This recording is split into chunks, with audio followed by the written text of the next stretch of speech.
Hello and welcome to the Dream Job Ready podcast and video series. My name is Dane Sharp, I'm the host, and my guest on this episode is Ben McGrath. I worked with Ben at Rip Curl about 10 years ago, and he's also had dream jobs at Vodafone and 20th Century Fox. Benny recently got made redundant though, due to a company takeover, so I interviewed him to find out just how someone prepares and deals with a setback like that while they're chasing their next dream job. I hope you enjoy. Please note that the opinions of guests are their own and not those of the companies they have worked for. This is Dream Job Ready with Dane Sharp.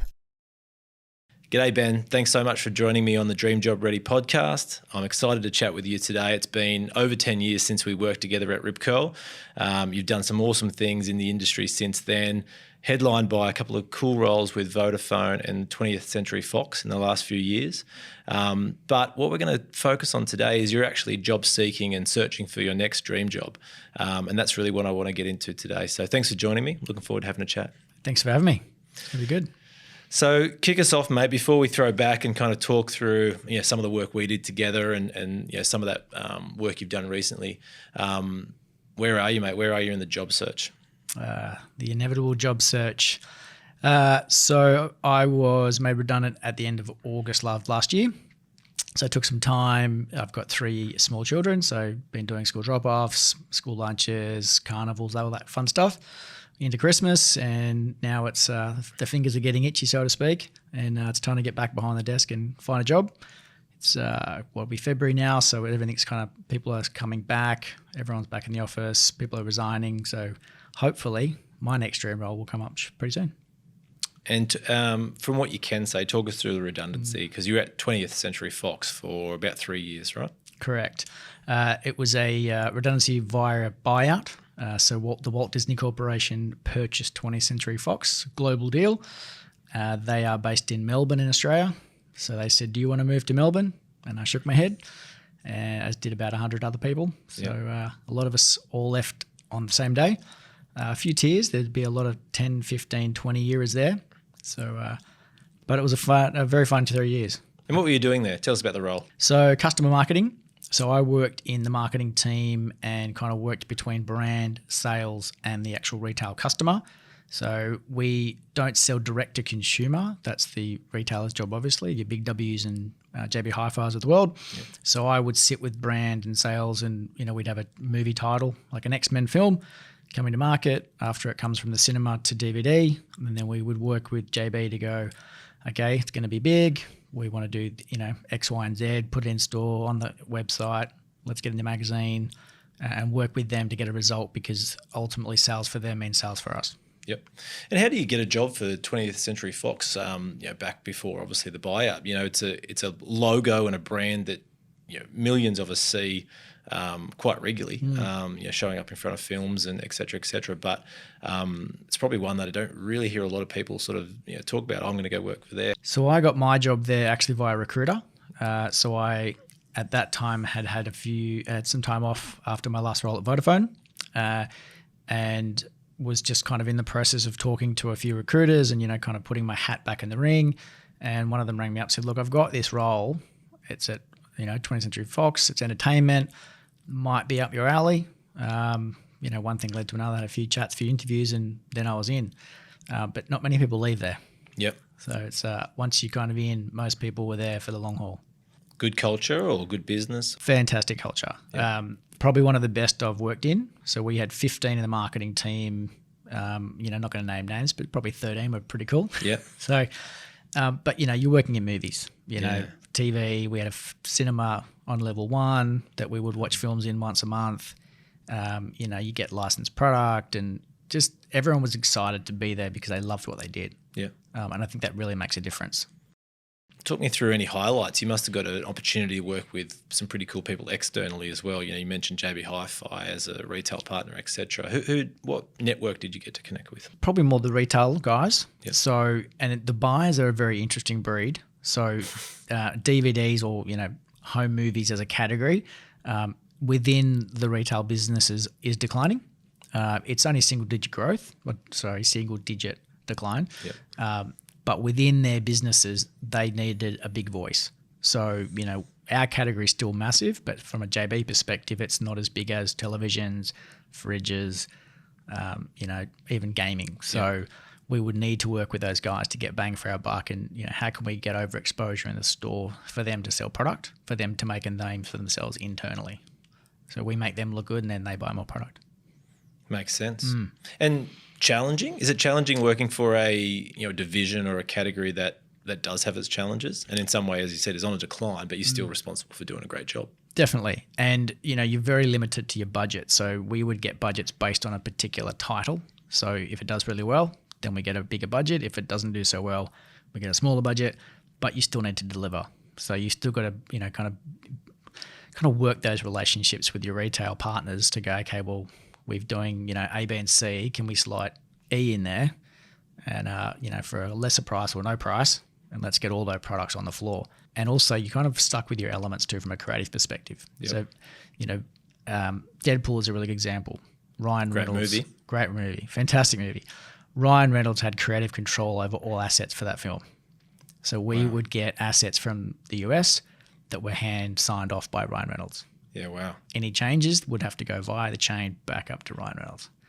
So you kind of use what you got. As you go as a creative genius. Pretty good, I suppose. Movies have been crazy. $800 million, yeah. Wow. Yeah.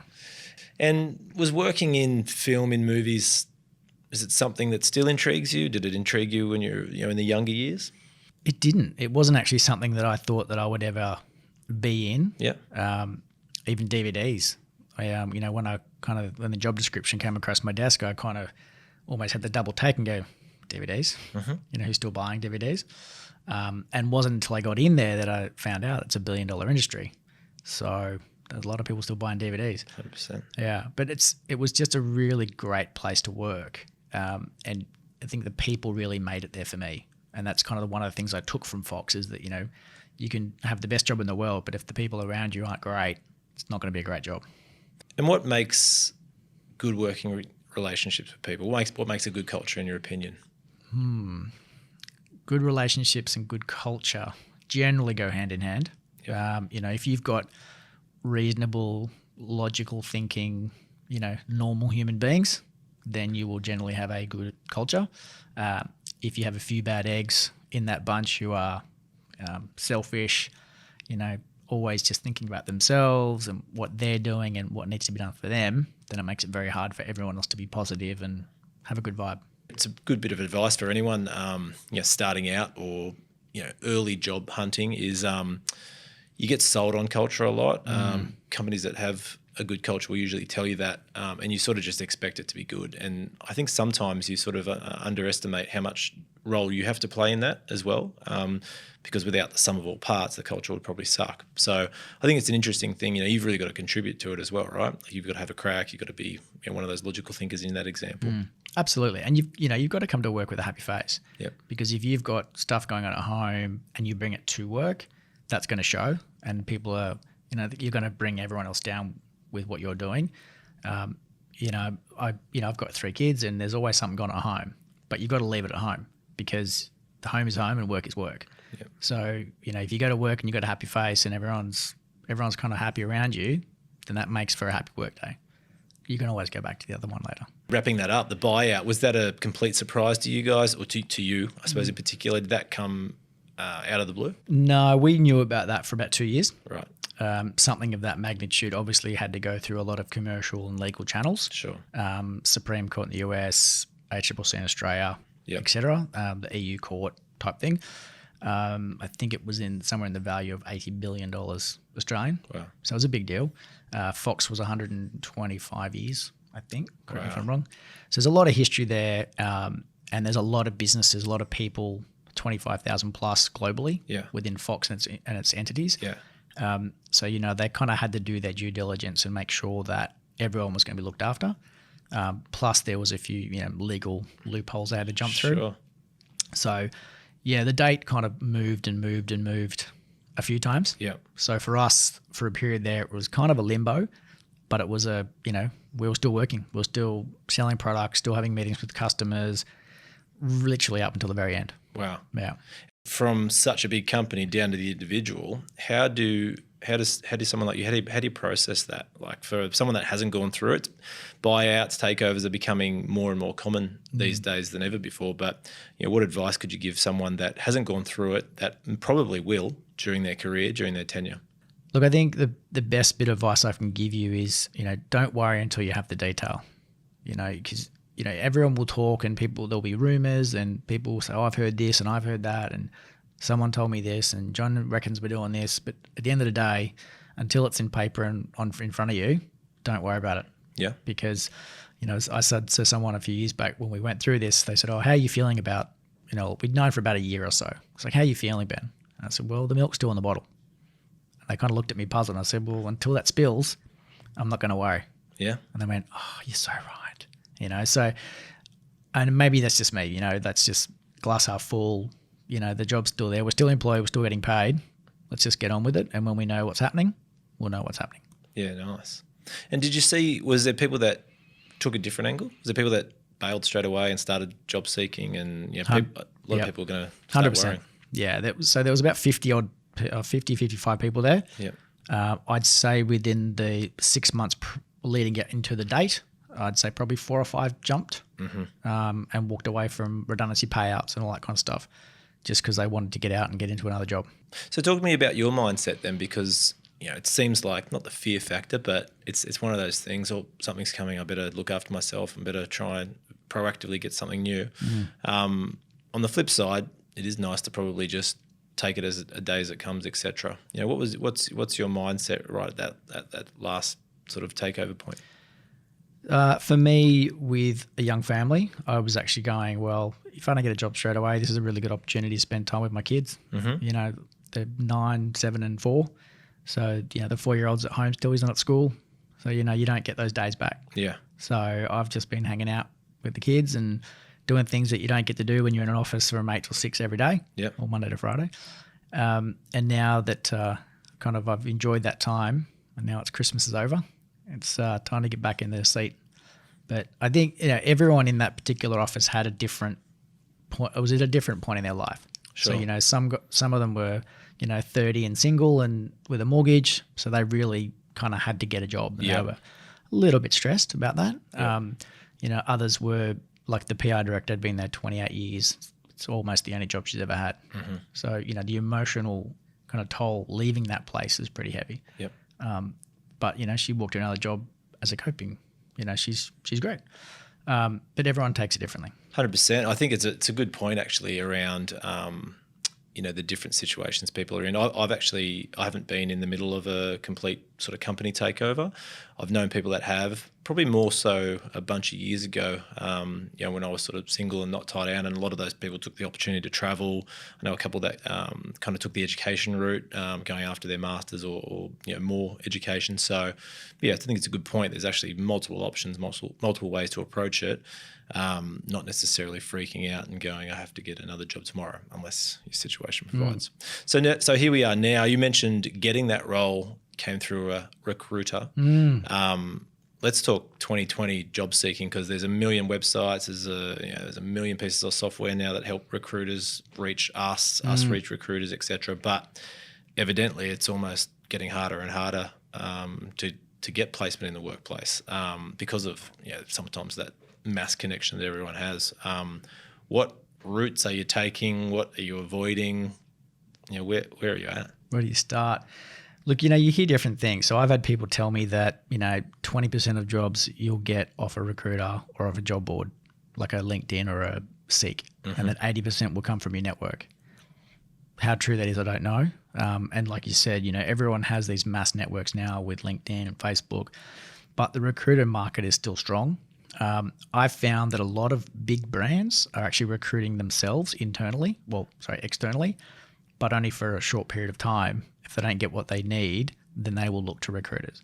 So I've kind of got a few recruiters I'm working with that have sort of said, look, approach them directly, because they work with us, but only after a period of 2 or 3 weeks. So whether or not there's truth in that, I don't know. For anyone who's looking for a job, you don't want to have too many recruiters, because you need to be able to know who you're talking to, what jobs you're talking to them about. It's almost like, you don't want to date too many girls. So you kind of need to know who you're talking to. It's a bad analogy, I know.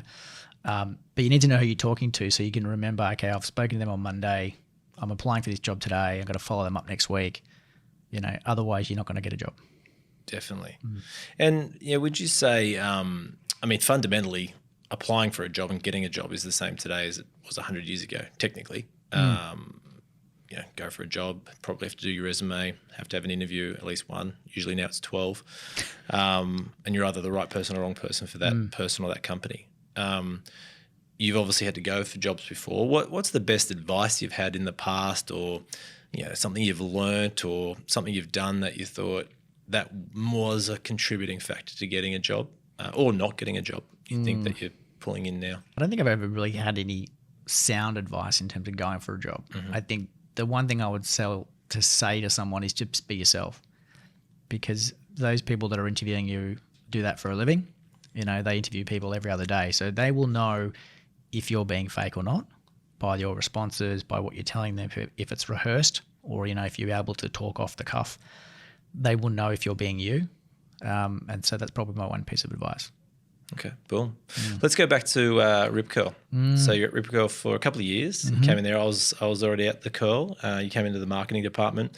That was your first proper kind of dream job, corporate role, right? First big boy job. How'd you get that job?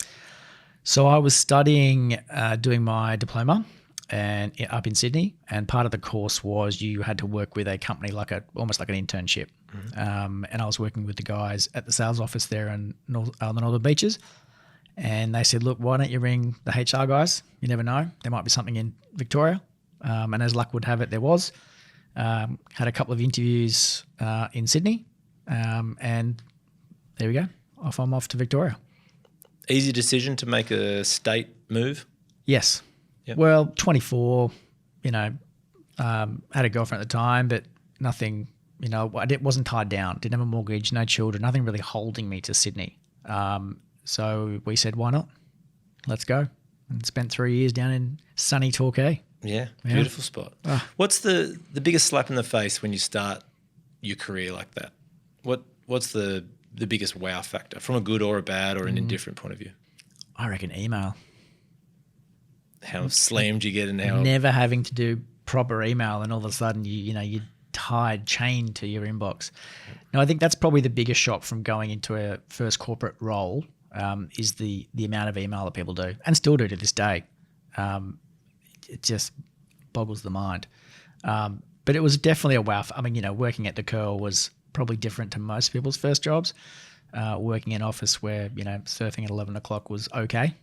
And if the surf was on, then everyone was out, everyone.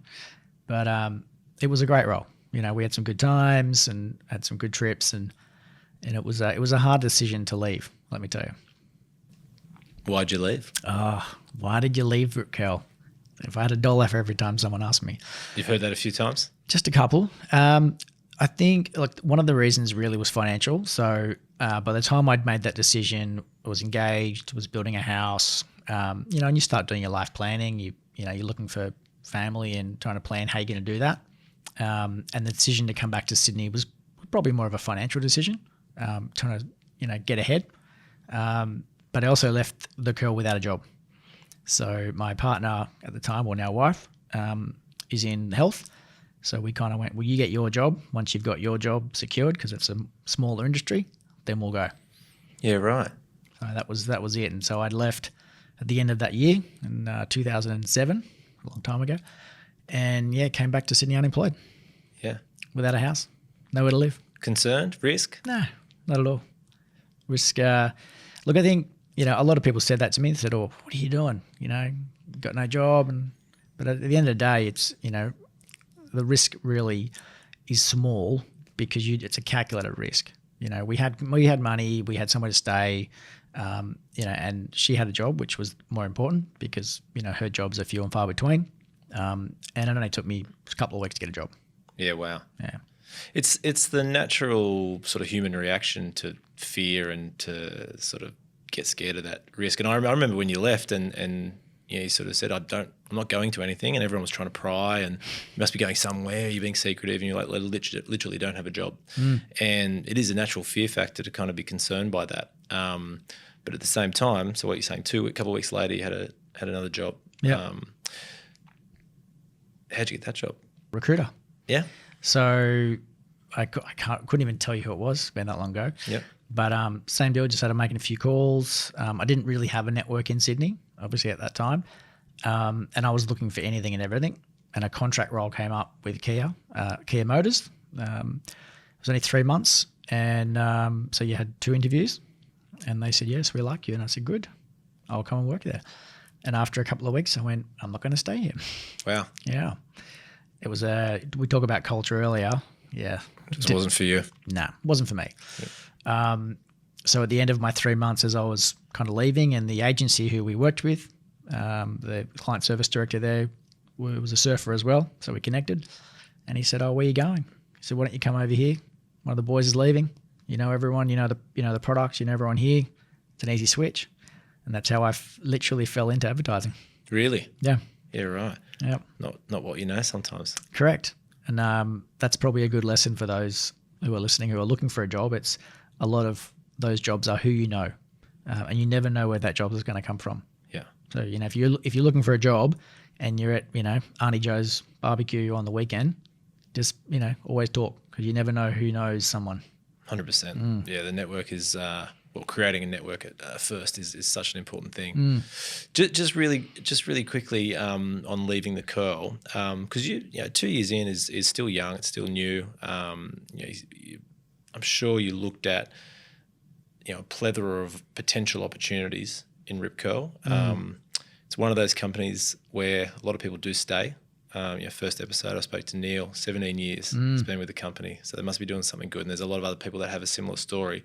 So one of the reasons I left was I could see that I wanted to progress faster than the progression was going to allow me to do at the company. I wanted to jump up, and I wanted more responsibility at a quicker rate than what the company was going to give me at the time.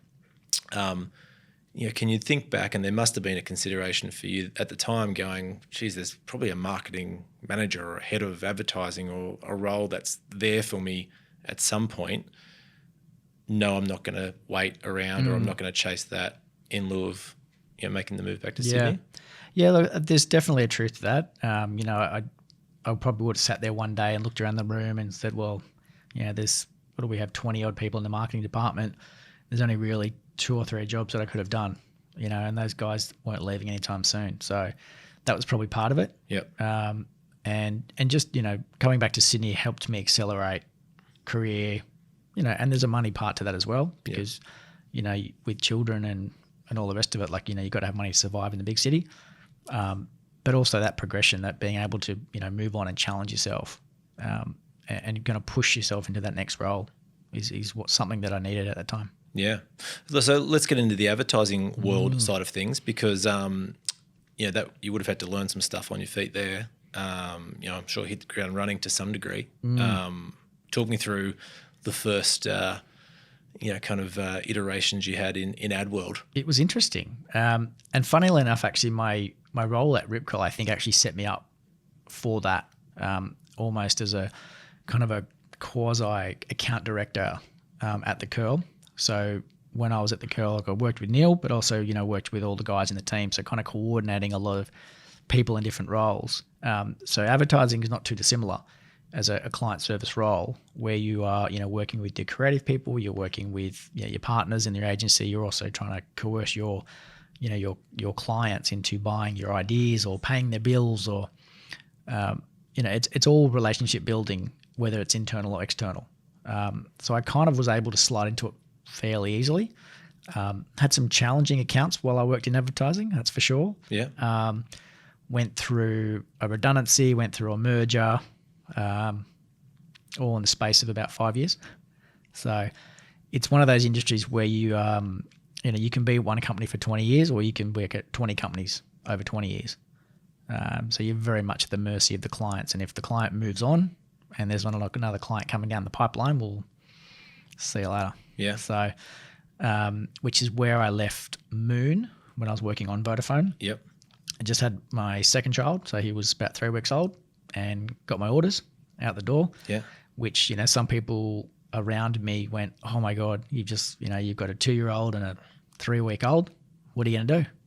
said, well, I'll go and get another job. The job will come. Yep. And it did. And a phone call about 3 weeks later, my old client at Vodafone, he said, you're going to come and have a coffee. I said, you've resigned, haven't you? And he said, yep. So the next day I went and had a coffee with him. He said, yeah, I'm resigning. Do you want to come upstairs and have a chat to the general manager at the time? So we went upstairs and saw her and she went, yeah, great. When can you start? Wow.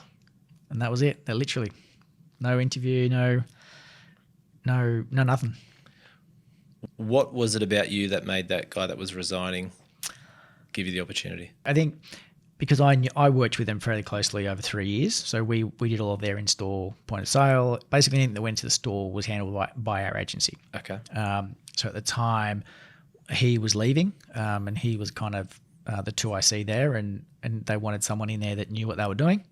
And they went, well, Ben worked on it for 3 years and knows everyone in the building. He knows the product. He knows what he's doing. Well, I think that's what they thought anyway. Yep. And that was an easy in. They said, yep, come in for 6 months to sign a contract and we'll sort it out. And then, I was there for 3.5 years. Wow.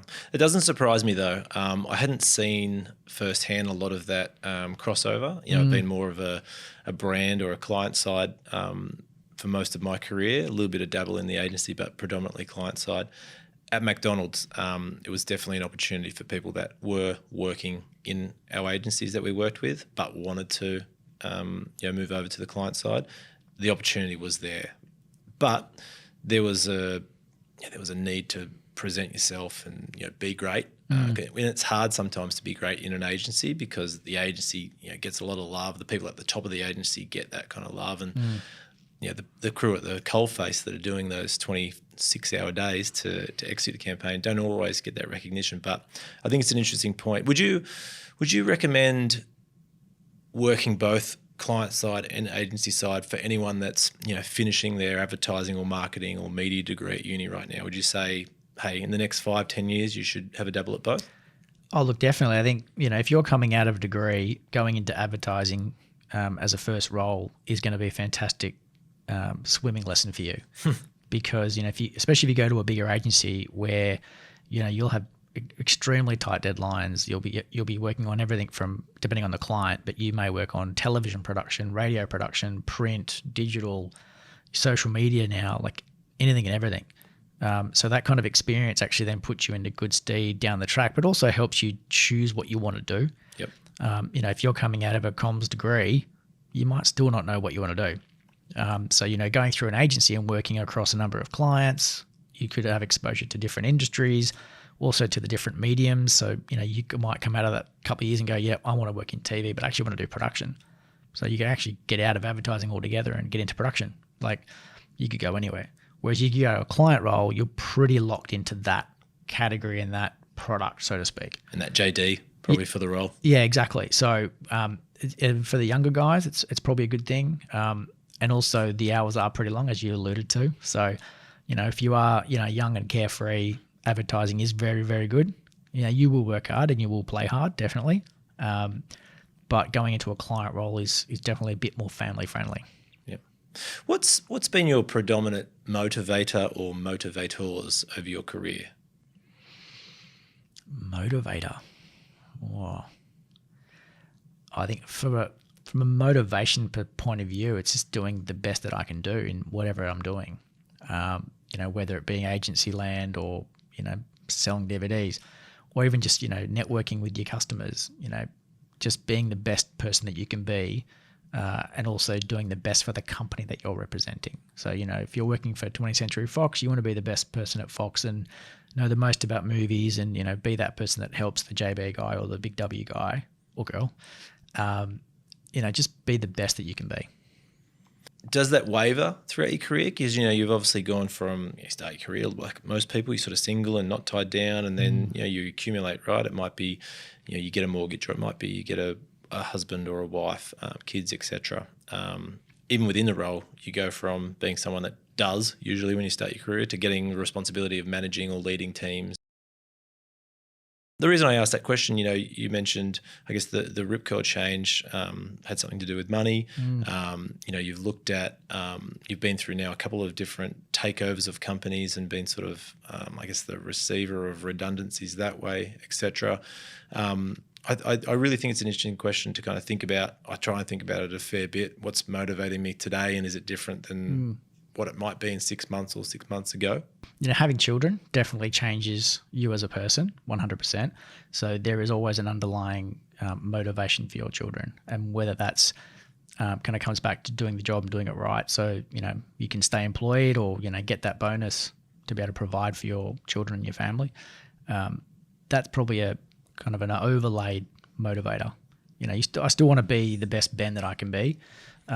But by doing that, that means I'm able to provide a house for my kids and, being able to send them on school excursions and, put food on the table and all that kind of stuff. It's very primal, but it's, we're still the gatherers, so to speak. And I want to be able to provide for them and, give them everything that I had as a kid. So your kids aren't anywhere near working yet, lucky them. But if when they get to that age and one of them says, I want to work in marketing, what would your advice be? I'd go for it. Yeah. Absolutely.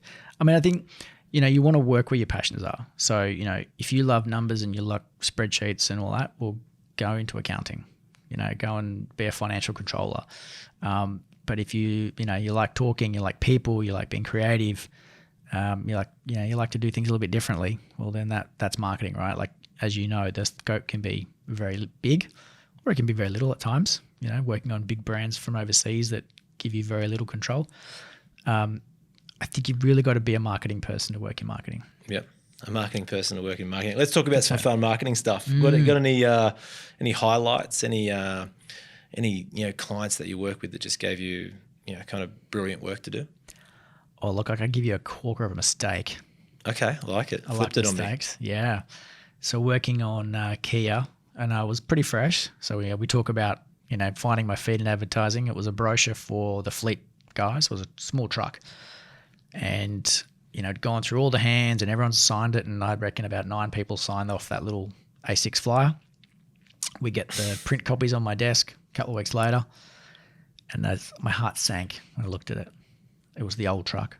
The picture on the front.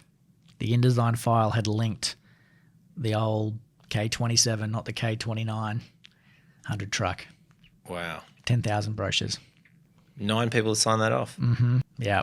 Ultimately still my responsibility. So, yeah, that was a good lesson in proofreading and attention to detail. Yeah. Admittedly, everyone signed it off, but kind of the buck's got to lie with someone. So that was a very early lesson around detail. The devil's in the detail. Sure. Yeah.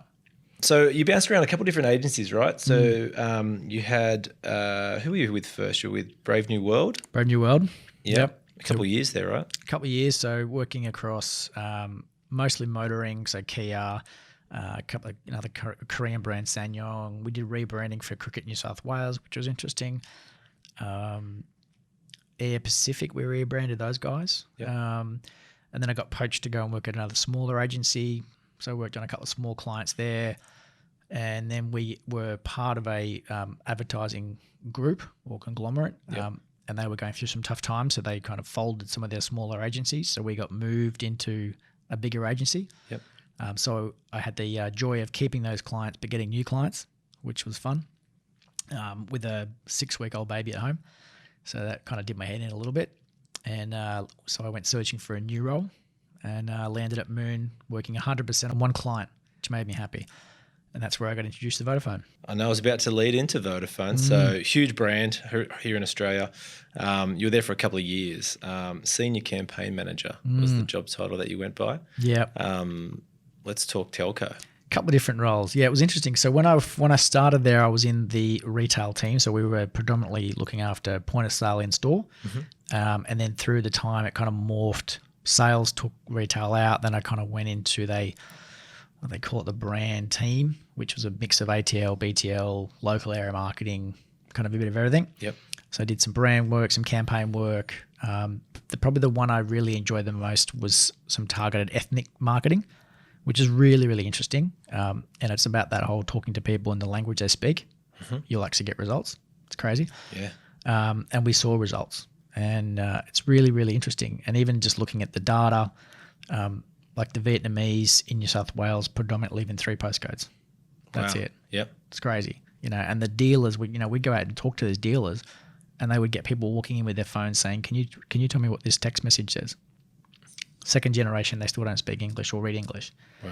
So being able to market to these people in their language with an offer tailored to them was amazing to see. And a lot smarter than... Exactly. Like even just looking at, Vietnamese and Chinese, two different offers, and we looked at sales in those stores and they went up. So it was really interesting. And just the insights, rather than doing broad sweep marketing, actually doing targeted marketing and understanding what they want and what they need.